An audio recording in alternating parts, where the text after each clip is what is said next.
Thinking again about our young entrepreneur selling candy out of his backpack from the previous videos.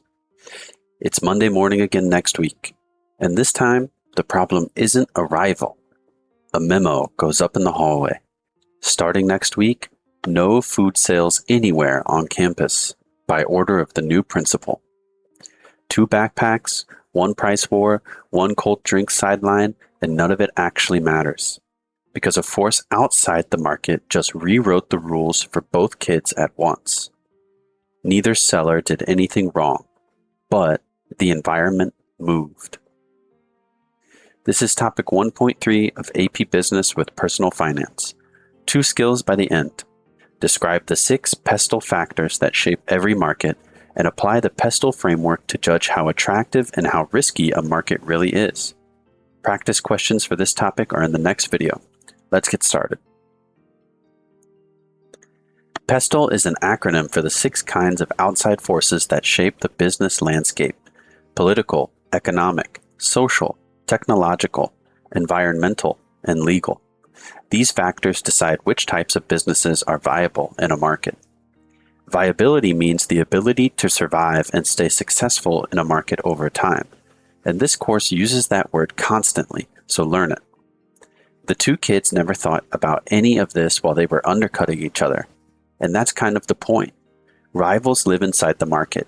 PESTEL factors press on it from the outside.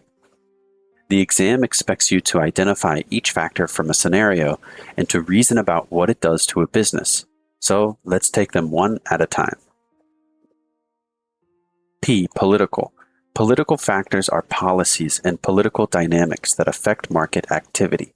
Trade policy, taxes and subsidies, mandates, bans, and political stability. A subsidy supports an activity, a ban limits one. And a tax funds government while often discouraging whatever gets taxed. For example, cigarette usage. The principal's memo works exactly like a ban. One decision from an authority, and an entire market closes. In the wider world, a country that raises tariffs, which are taxes on imported goods, has just raised costs for every chocolate maker that buys abroad.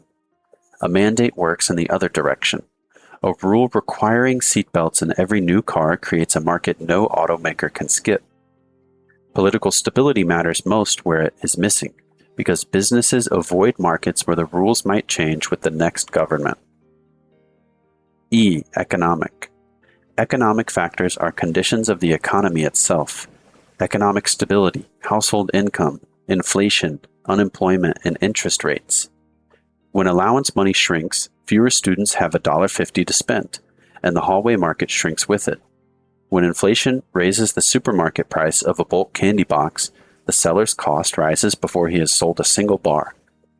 Most businesses do better when the economy is strong and stable, and you will meet interest rates properly in Unit 3.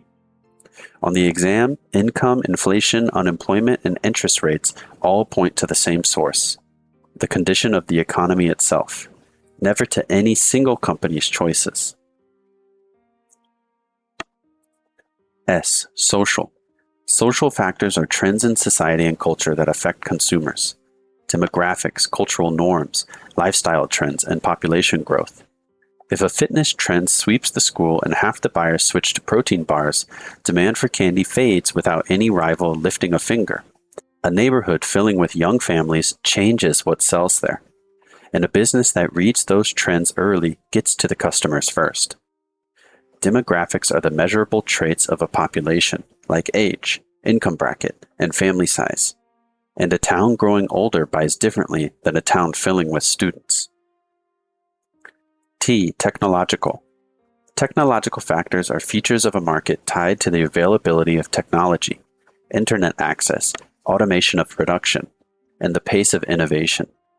The class group chat from topic 1.2 is technology acting on the hallway market. Because inventory posted online reaches buyers a backpack cannot. A region without reliable internet cannot host an online store, and a factory that automates can produce at costs a manual rival struggles to match. The rate of innovation matters as much as any single tool, because markets that adopt technology quickly punish businesses that move slowly.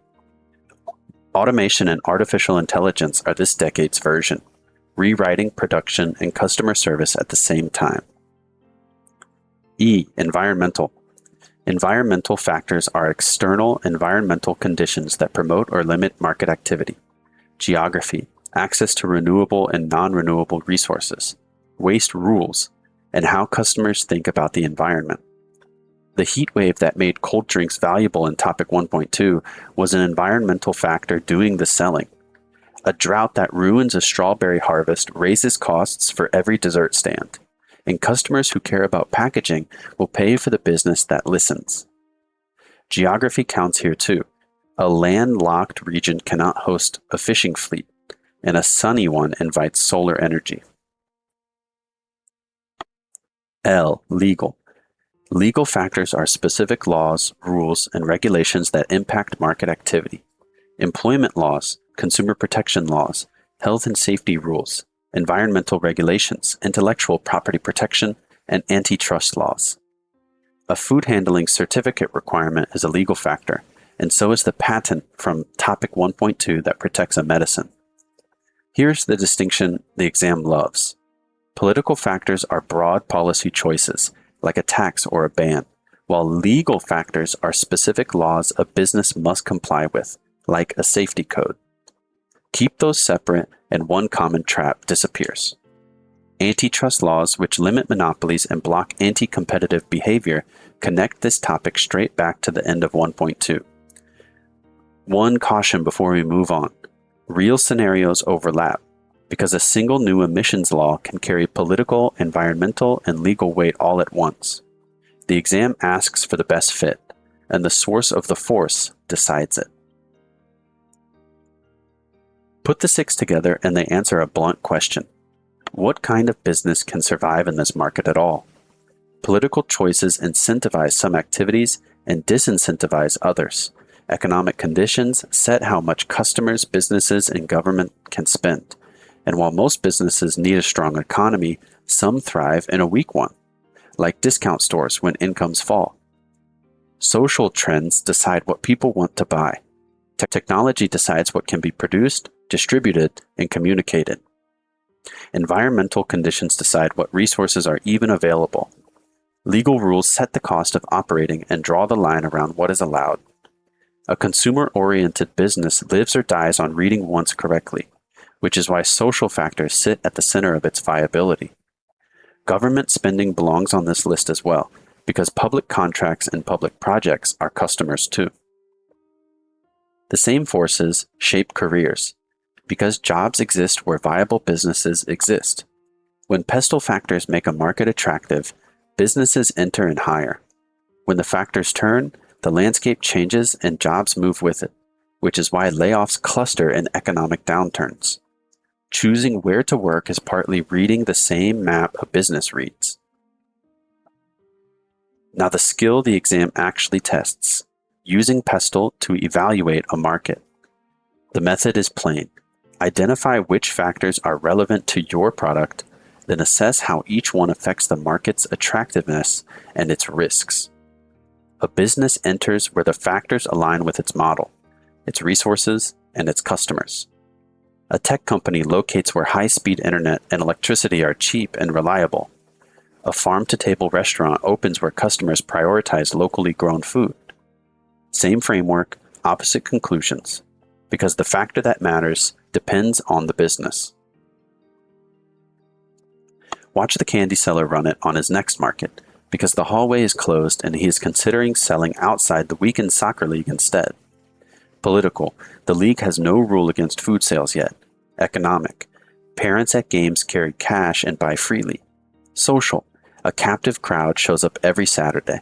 Technological, the group chat moves with him. Environmental, games run outdoors and hot afternoons sell cold drinks.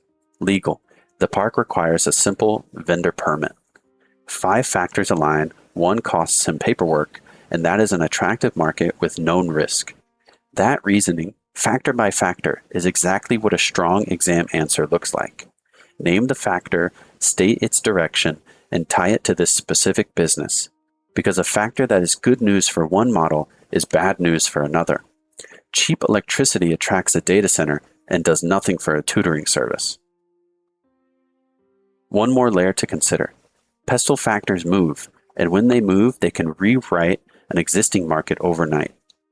A change alters what customers need, what they can afford, what can be produced, and what resources are reachable. Flu season empties the school, and every hallway sale disappears for 2 weeks.